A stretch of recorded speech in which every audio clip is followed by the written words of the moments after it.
All right, Kenman here, and today we are going to complete Clint's Yojumbo custom. Man, that's like a tongue twister. It took me 30 tries to get that one right. Before we start, I'm not sponsored by anyone. I purchase everything at retail price. And I do these videos because I love discussing knives and sharing info and ideas with others. If you have any questions or thoughts, please feel free to comment below. All right, well, I'm going to have to do a little recap here. I don't have a part one.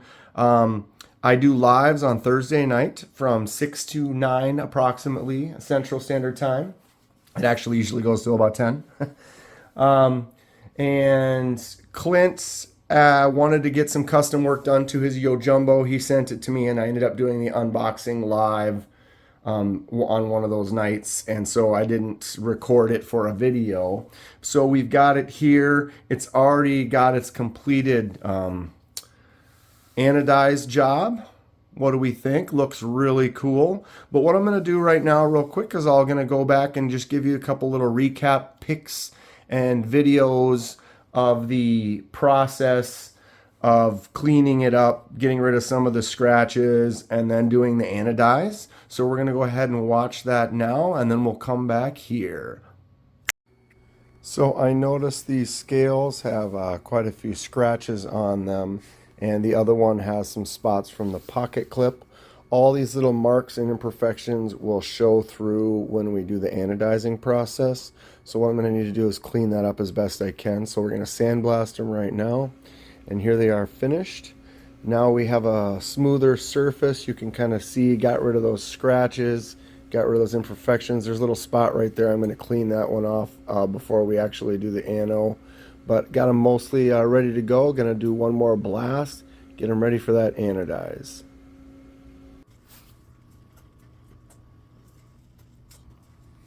Okay, here we go. Scale 1 anodize time.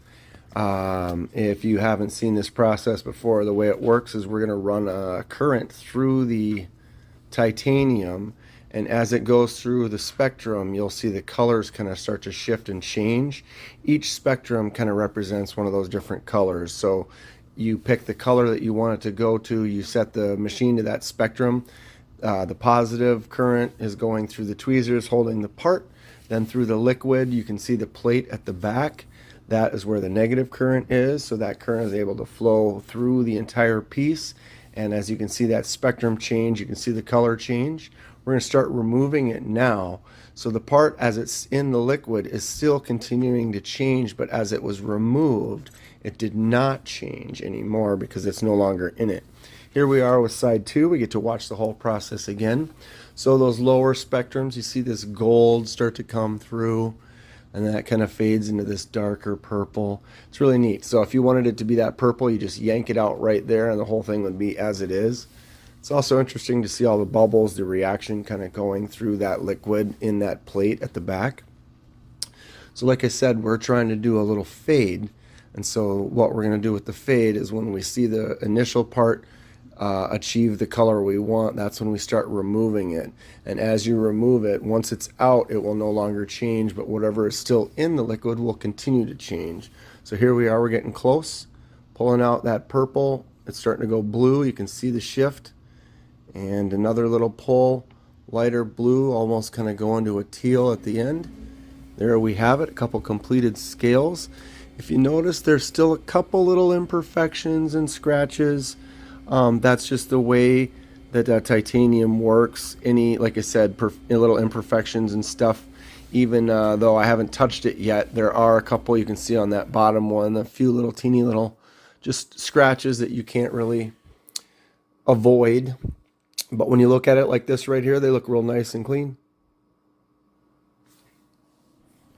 All right, we are back. We have it all here ready to get put back together. I am prepared.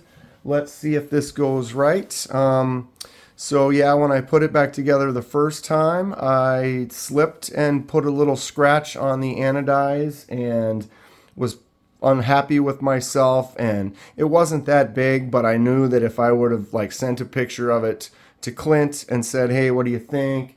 He might have been nice and just said, oh, it's fine, just send it. And in the back of my mind, it's like, then he gets it. And then for the rest of his life with this knife, looking at it, he'll just see that little scratch and be like, ugh. And so I had to just boom. So what happens is you can kind of clean it up, etch it, and sandblast it down and get it back to original titanium and then redo it.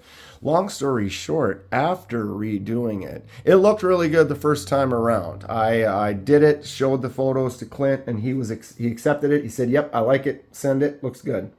Well, the reality is one of them, like, see how it's kind of a nice gradient? I got this really good little smooth fade, right? Well, one of them, actually the one that I screwed up, kind of had like a line where the purple started to end and it went into some of this transitional color, and then there was another kind of a darker blue to the lighter blue. It just wasn't this really smooth fade. And the reality is you only can see one side at a time, and so they didn't match, but they both looked good.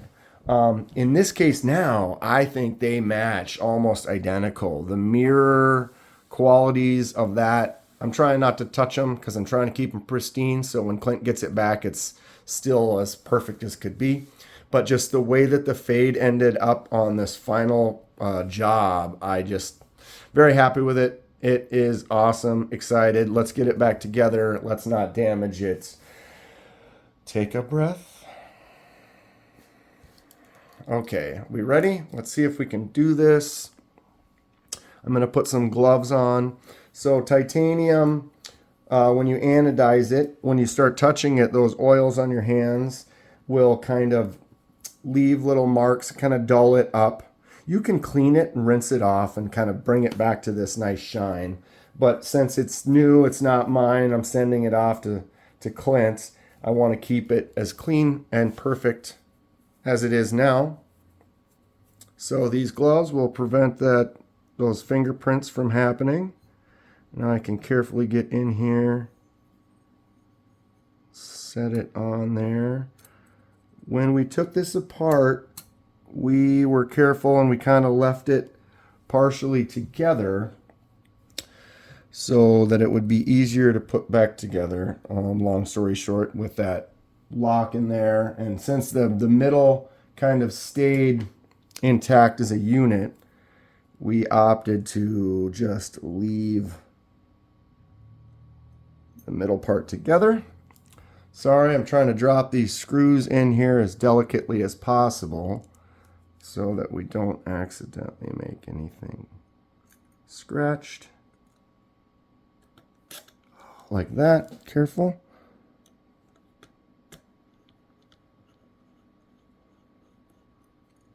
And I'm just trying to get these started.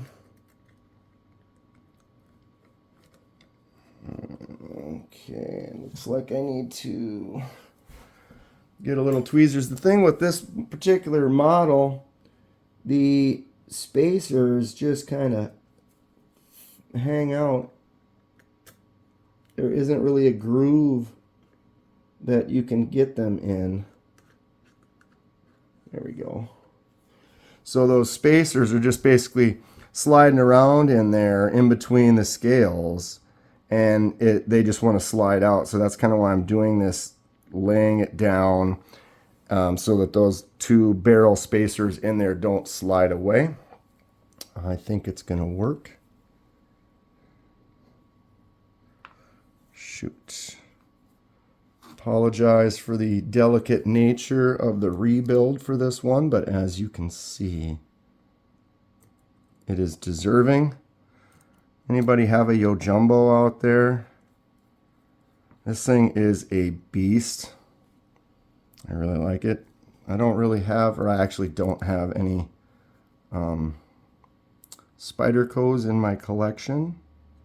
Doesn't mean I don't like them.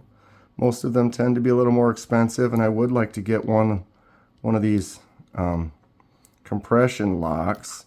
They do make a lefty version, but it's expensive. And $200-300 for a knife sometimes makes it a little bit more out of the realm of easily purchasable.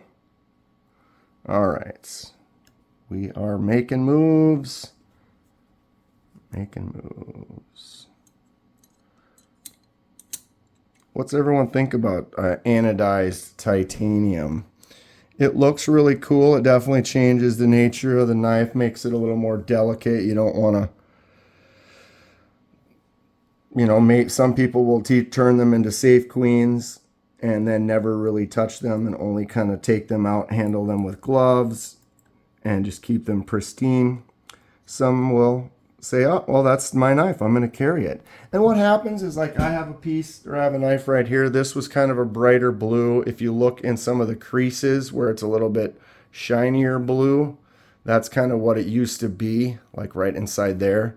And as I carry it and walk around with it and touch it, it kind of has dulled up. Doesn't mean it doesn't look good. I've held this piece a lot, so all of these colors have been touched and dulled, and you can still see they're bright, but it loses some of that shine, or whatever you want to call that, the iridescence, or whatever it is that the anodize gives off. It's great. It looks really nice.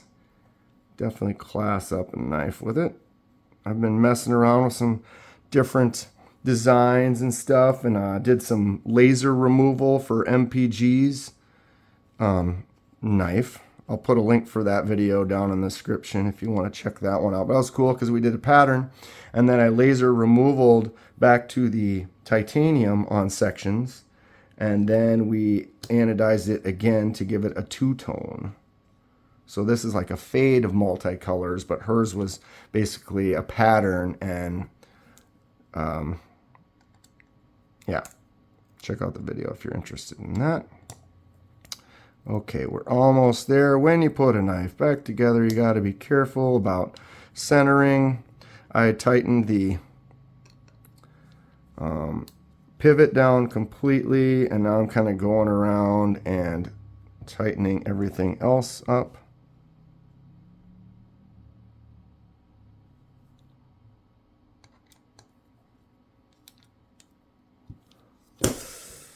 Okay.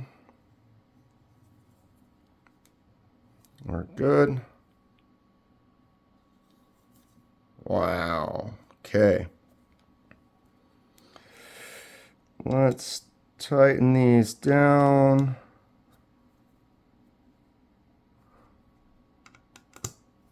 All right. It is something, though, I tell you. I can see little micro scratches in some spots. It's just kind of one of those things when you have, I sandblasted the whole thing and cleaned it up, but then if it's not perfect, any little imperfections kind of show up. So it's just one of those things where even like you look at this and from there it looks absolutely pristine. It looks absolutely perfect. You get up close, you know, full disclosure, there's a couple little teeny little micro scratches here and there. The one that I did, though, when I had to redo it, it was like noticeable. It was like, bah, just a nasty scratch. All right, so the blade is almost centered. It looks like I can loosen it a little bit.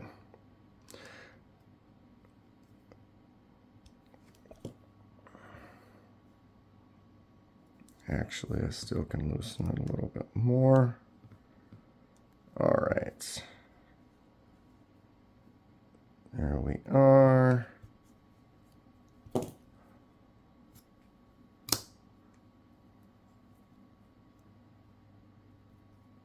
There it is. Blade is solid. Get this out of the way.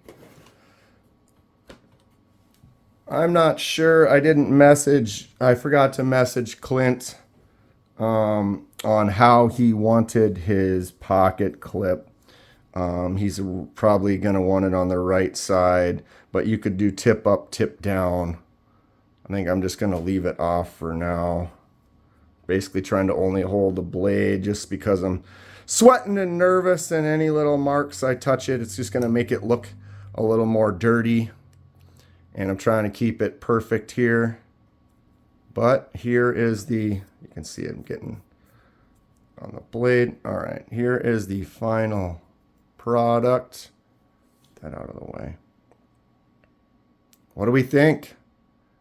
Comment below. Yeah, you can see a little teeny scratch up by my pinky right there, just a tiny little imperfection. And then on this side, there's another little one right there. Apologize, Clint, did my best, but it like I said, when you just sit there and just look at this, it does look pristine. It's when you really start to look. That's the same kind of thing. You look at your blade or you look at anything, and you can just kind of start to notice like, oh, there's little imperfections here and there. So there's that compression lock.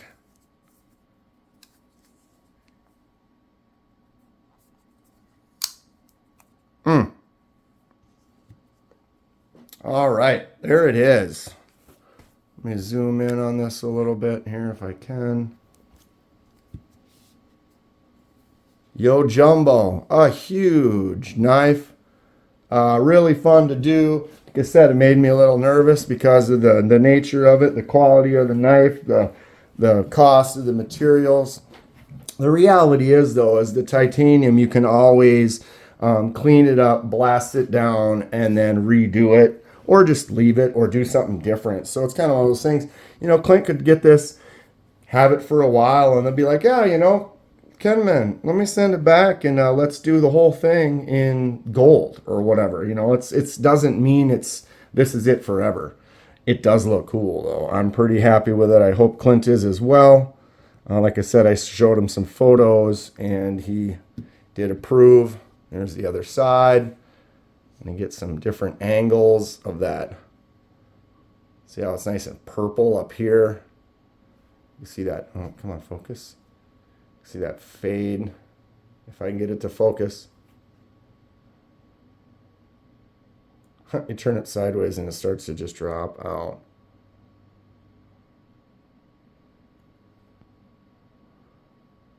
Nice little transitional sections where it gets blurry in between, where it kind of has both colors. So the purple will look like it drags down further at certain angles, and the blue will look like it drags up more at other angles. Very fun, especially right in here. It's got a neat transitional kind of thing happening, kind of like a chameleon paint. All right, well, I can't do much more with this. I'm going to message Clint and ask him where he wants the clip. Since there is a 4 position, I would imagine he's going to want it in the standard spot, like a normal righty. But just out of my own, because as soon as I put that clip on, it's going to touch wherever it touches, and then it'll end up leaving a little mark there. So if you take the clip off to put it on somewhere else, it'll now have left that little mark. So, yep, here we are. Tell me what you think down below. More anodizing coming in the future. I thank Clint for sending this out and allowing me to check it out and enjoy it. The Yojumbo is actually a really cool knife. It's huge. I mean, look at this. It's 9.5 inches across. Really fun knife from Spyderco. I'm going to try to pick one up in the future. Stay sharp. We'll see you soon.